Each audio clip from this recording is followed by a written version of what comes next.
Shalom. First and foremost, I want to give all praises, glory, and honor to Yahweh, Bahasham, Yahweh Shai, Bahasham, HaKadosh. Double honor to the apostles and the elders of Great Millstone who rule well and who teach well. Much peace and mercy to the hopeful elect, you brothers and you sisters, wholeheartedly waiting upon the Lord Yahweh to send his only begotten Son, Yahweh Shai, to deliver us from this captivity. To you, I say Shalom.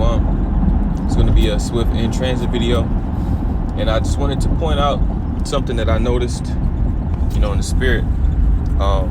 Currently we are in the last days. We're in the beginning stages of the end of Esau's kingdom, right? And right now, as you can tell, which a lot of people can tell, there's not enough time in a day. There's really not enough time in one single day. Yes, there's 24 hours in a day, but most of that time is either spent working, right? You either have a 9 to 5, work an 8-hour, 9 or 10-hour shift. So that's majority of your day already, right? And then you have to sleep. You see, sleep, you might just get 6 hours, maybe. So you got about roughly 16 hours total of your day already spent. So that leaves you about maybe 8 hours, and that's not counting travel time, cooking, just studying, reading, anything like that, So right now, there's not enough time in the day, and the scriptures also speak on the days being shortened. In the Matthew, I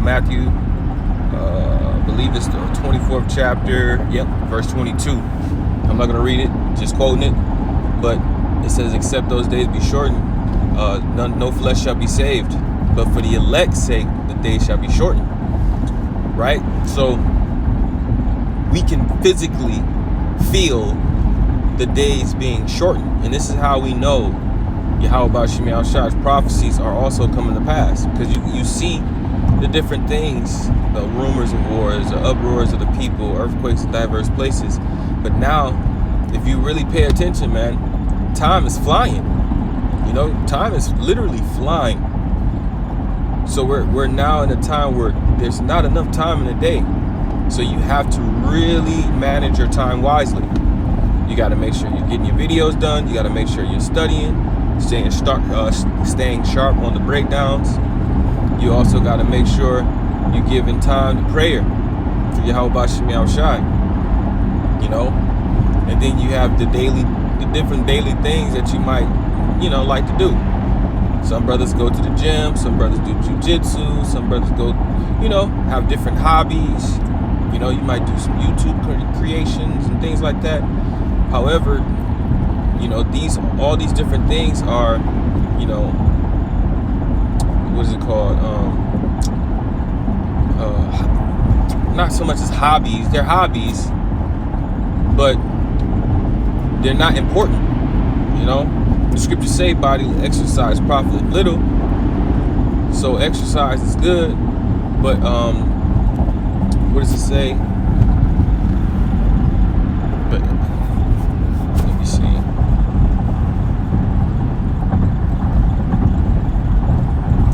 Bear with me. Didn't spell that right. 1 Timothy 4:8. It says, but godliness is profitable unto all things. That's what it says. But godliness is profitable unto all things. You see? So part of our godliness is this truth, man. This wisdom, knowledge, and understanding.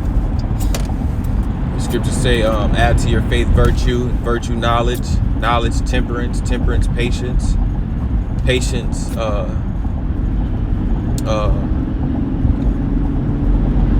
was it godliness, brotherly love, charity, roughly paraphrasing it.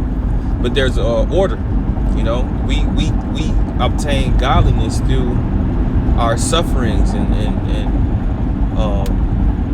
within this truth, So the most time you should really be spending throughout your day is within these scriptures, man. Because we're coming to we're at the end. We're really at the end. You know, and this is one of the main reasons I believe, I speak as a man when I say this, why a lot of men fall out. It's because not only can they not see the vision, the scriptures say where there is no vision the people perish, but there's just not enough time to do the things that the flesh wants to do. And the flesh want to do this, the flesh want to do that, go here, go there, see this, see that. You know, the flesh want to relax, the flesh want to chill, kick his feet up, right? And not do anything and just be lazy. And it's not even so much being lazy, but the scriptures say, though my outward man perish, my inward man is renewed day by day, right? You have to continually renew yourself and comfort yourself within these scriptures. Otherwise, you will start to slip, man.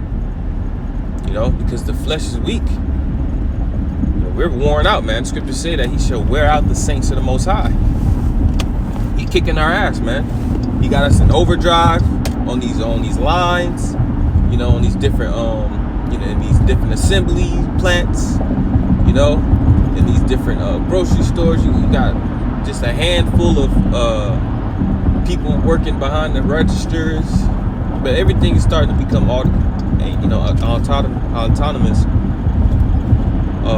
But these different job sites that require physical labor, hey man, Esau's shit got Jake in overdrive, man.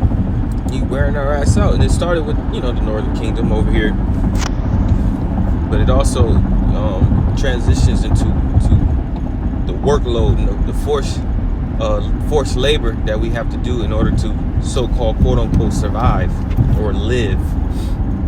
You know, when you go back into the history, ancient Egypt, when Israel started to multiply, the Egyptians set over them taskmasters, right? They set over them taskmasters, and they also, they put more grievous labor on them, right?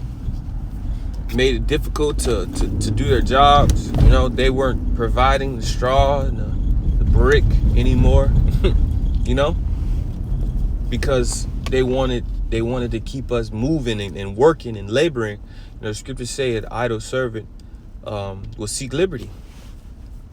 And this is what Esau Edom does. He gives you bread and circus, all of these different basketball games, baseball games, football games, etc. To keep you distracted from the excruciating labor that you have to do just to make a paycheck. And then that paycheck is getting thinner and thinner through taxing and also through inflation. Prices is going up, but your wages aren't. So we are in the time, not only are we in the time of Jacob's trouble, but we are also in the time of Esau's end, man. You know, when you go to Revelation, the 6th chapter, it talks about that inflation. It says, a measure of wheat for a penny, a measure of barley for a penny. See thou hurt not the oil and the wine. That's talking about inflation. You know, bread is going to cost a day's wage. You know, some people make $150 to $200 to $300 a day, depending on what kind of job they have. You know, and it's going to take a day's wage for just a loaf of bread. But what it says, hurt not the oil and the wine. The oil and the wine represents this truth. This truth is going to endure. You see? Wisdom and knowledge shall be the stability of thy time and strength of salvation. The fear of the Lord is your treasure. So this is why you have to make sure the time that you're spending throughout these different days, even though the days are being shortened, you should be indulged in or engaged. Yeah, it can be indulged within this word, man, within the scriptures. Scriptures say, he that giveth his mind to the Most High will abide under the shadow of the Almighty. It was Sirach 39:1, where it talks about being occupied in the meditation thereof. He that giveth his mind to the law of the Most High will be occupied in the meditation thereof. And we'll search out the ancient and be occupied in prophecy. You know why? Because prophecy is most important. Because if you're not paying attention to prophecy, you're gonna think that, oh well, shit, Babylon ain't gonna be destroyed. You're gonna think everything is just gonna be la la la. Everything is fine. Everything is good. You don't have to worry about nothing. We're gonna make this money. We're gonna get this money. We're gonna get that bag. You see, if that's their mindset, then you're going to be focused only on what's ultimately diminishing over time. Money is diminishing over the last 60, 60 years plus. Longer than that, really, but now more so than ever. Because, you know, the BRIC nations, they got their own currency that they're dealing with that's backed by gold and silver. You see? So gold, the prices of gold and silver is rising, and then the dollar is decreasing. So I just wanted to bring that out, man, because, you know, as we live in these last days, we're literally living out the prophecies.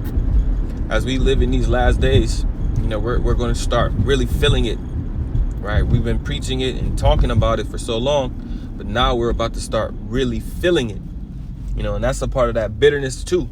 Of this word, you know, scriptures say that this word was like honey in my mouth for sweetness, but in my belly bitterness. You know, it's a beautiful thing to speak the truth. It's a beautiful thing to bring out the prophecies and to break the scriptures down. You know, it makes you feel good when you think about the kingdom of heaven. You know, the power that's going to come with it, the riches and the wealth and the renown. You know, the women, the planets, everything that's going to come with the kingdom of heaven. But it's also bitter because we're still in captivity. We're subject to payments. You know, we got to watch our people in a you know, jacked up state. You know, you look at Jake on the street corners with the signs asking for money, you know, pants hanging down on their knees, just jacked up. You know, that sucks. But then too, you know, pain, you got pains in your body, you know. You might have like excruciating brain fog to where you can't really think, you can't really operate like how you feel like you should be able to. All type of different things, man. You know, and that just makes you want those new bodies. Oh, man, I can't wait to get that new body. I can't wait to get that new body. I want to be like Yahweh Shai. Yahweh Shai is eternal, everlasting. All right, he has an extraterrestrial body. And he said he was going to fashion our corruptible body like unto his incorruptible body. Right? And he would change these vile bodies. And this is a part of the comfort. This is a part of meditating on these scriptures. So within the time frame from now until the destruction, the days will continually get shortened. You know, they even lowered the doomsday clock. It's now at 85 seconds to doomsday. Right? So they know that the time is that their time is near. Scriptures say, woe unto the inhabitants of the earth and of the sea, for the devil has come down unto you having great wrath, knowing that he had but a short time. Job 14:5 says that his days are determined. The days of the number of his days are with thee. So we already understand and know that this kingdom is not going to last forever. You know, that which is seen is temporal, but the kingdom of heaven is going to be eternal, man. So store up your treasures in heaven. Scriptures say, lay not up your treasures on earth where moth and rust doth corrupt, and these still, but lay up for yourselves treasures in heaven where moth neither rust doth corrupt, nor thieves steal. For where your treasure is, there will your heart be also. You know, if you're still trying to lay up treasures for yourself on this side, this is going to be a snare unto you, man. And just like how it was for the rich man that asked Yahweh Shai. He said, you know, what shall I do to inherit everlasting life? Yahweh Shai told him to keep the commandments. Honor thy father, thy mother. Thou shalt not steal. Thou shalt not bear false witness. Thou shalt not commit adultery. He said, I did this. You know, what do I lack? Yahweh Shai said, hey, sell everything you have and follow me. And he wept bitterly and walked away because he had many possessions. See, Yahushua said, hey, it is easier for the camel to go through the eye of a needle than for a rich man to enter the kingdom of heaven. It's not impossible, but it's very unlikely. Why? Because those possessions will snare you and keep you on this earth, keep you in Babylon. Like, remember the scriptures say, remember Lot's wife. Why? Because she looked back, not because she turned her head and behold the judgments and the destruction of Sodom and Gomorrah, but because, why? She was smitten at the possessions that remember, Lot was wealthy, man. He was rich. You know, he was so rich that him and Abraham could not operate on the same plane. You know, he had too many servants. Abraham had too many servants. He had too many cattle. It was a problem. So Abraham said, look, you go this way, I go that way. Whatever way you choose, I'm going to go in the opposite direction. And Lot chose Sodom. So his wife was smitten due to the loss of their possessions, the riches. So you cannot allow yourself to be ensnared by that which is in Babylon. All this shit is defiled anyway, man. Everything is defiled. The money, the food. The scriptures say it is polluted. It will destroy you with a sore destruction. Especially the money. The money is garbage. It's completely, utterly useless. You can't even eat it. If you were hungry, you know, no nutrition. It's better. It's what does the scriptures talk about? It says vessel unto dishonor, a vessel unto honor. You know, shit. Paper dollars is gonna be only good to wipe your ass with very soon. So I'm gonna end it there. I pray that you edifying and faith boosting. I'm gonna give all praises, glory, and honor to Yahweh Bahasham Yahushai Bahasham Chakadash. Shalom.